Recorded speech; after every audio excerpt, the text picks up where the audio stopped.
é exatamente essa coincidência. Esse substrato que nós adquirimos, resultado daquilo que nós pensamos com o real, com as coisas reais, e passamos para a ciência. O que é que nós consideramos como sendo ciência? A ciência também tem características próprias. Nós ouvimos aí muita gente a dizer, olha, estamos a fazer ciência, vamos ver se essas características de facto estão mesmo aí. Ciência. A ciência tem algumas características. Primeira característica, conjunto de conhecimentos racionais. Segundo, conhecimentos certos ou prováveis. Segunda característica. Terceira característica, os conhecimentos são obtidos metodicamente. Quarta característica, os conhecimentos são sistematizados.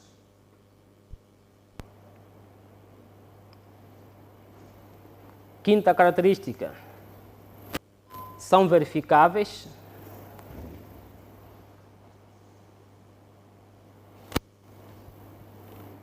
E sexta característica,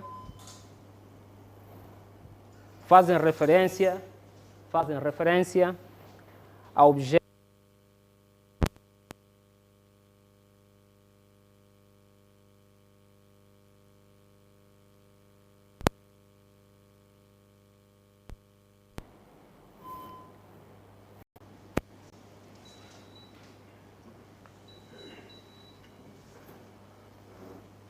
A primeira característica referencia que os conhecimentos podem ser obtidos ou seja, os conhecimentos racional. Quer dizer, a ciência refere-se a um conjunto de conhecimentos racionais. Quando falamos que refere-se a um conjunto de conhecimentos racionais, quer dizer que a ciência parte da razão. Não há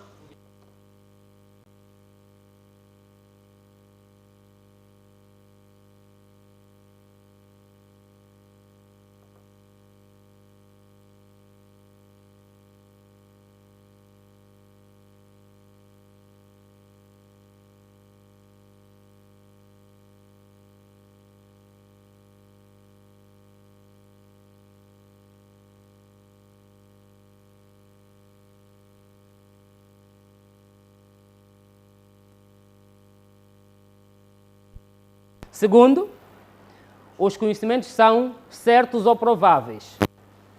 A ciência permite que os conhecimentos sejam certos para as ciências que são eminentemente exatas ou prováveis para aquelas ciências que não são exatas, ciências humanas. Em matemática, em física até algum tempo, porque hoje com a questão da física quântica, mas já não é tão exata assim, né? Mas pronto. O conhecimento 2 mais 2 é 4 e ponto final. Mas nós já ouvimos falar, por exemplo, de estudos que referenciam percentagens. 40% da população é 30% da população é pobre. 32% são desempregados. Quando se fala de percentagem, não se está falando de conhecimento.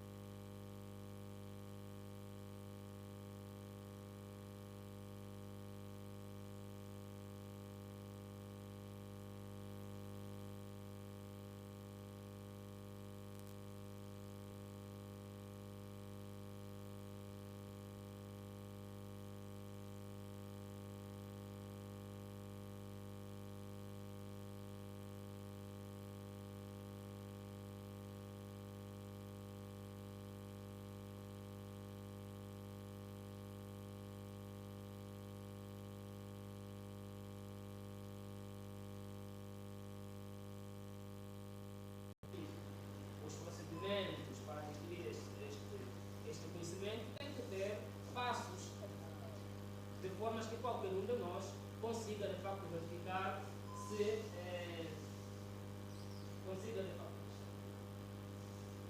de formas que cada um de nós, qualquer um de nós, consiga de facto verificar se este conhecimento pode ser verificado, podemos acreditar nele ou não. Podemos não acreditar. Quando é que não podemos acreditar? Quando os métodos não estão claros. Se eu digo que o método, para dar aqui um exemplo mais prático, qual é o método que vocês conhecem? Método indutivo, que é um dos famosos. Método indutivo. O método indutivo é aquele que parte, começa do particular para o geral. Né? Depois, na prática, o que é isso mesmo? O método indutivo é aquele que nós estamos a falar, que ele começa com uma abordagem individual, sabendo o indivíduo, então precisa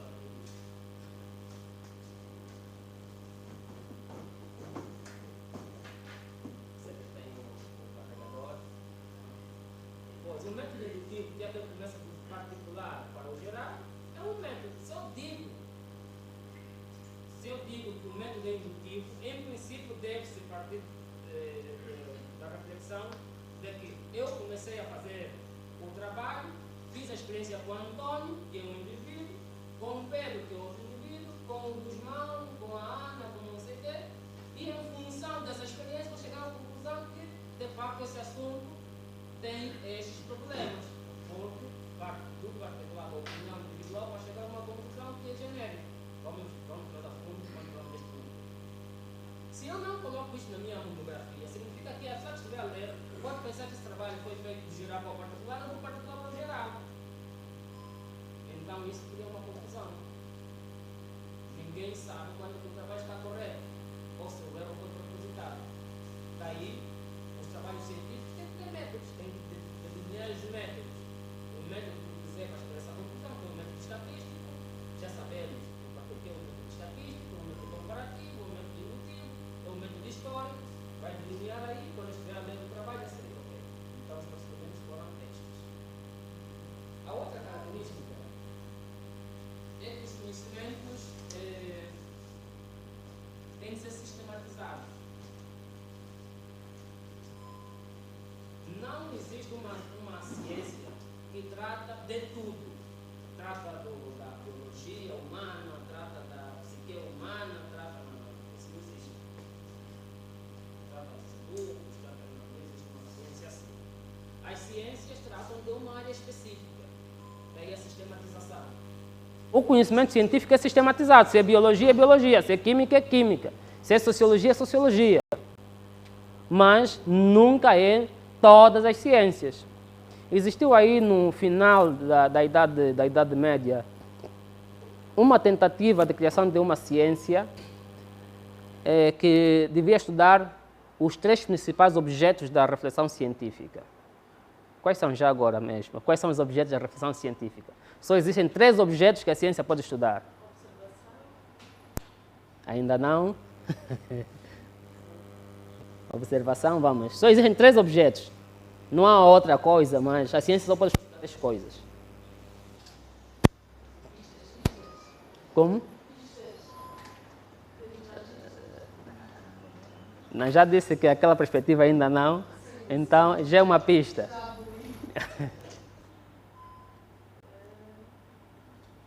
Por favor. Não precisam acertar, só precisam falar. Se isso não estiver correto, não é isto. Quais são os 3 objetos da reflexão científica? De investigação? Hipótese? Também ainda não. A formação da hipótese pressupõe um objeto. É a formação da hipótese sobre alguma coisa. Não é? Então, o que é isto? O que é que a ciência pode estudar? A realidade é um dos elementos, mas a problemática também pode ser, mas problemática sobre o que? A realidade sobre o quê? Ok. Pronto, vou dar uma pista. A ciência pode estudar o homem, né? O homem é um objeto de investigação. Ok, pronto. Assim já ganhou mais área.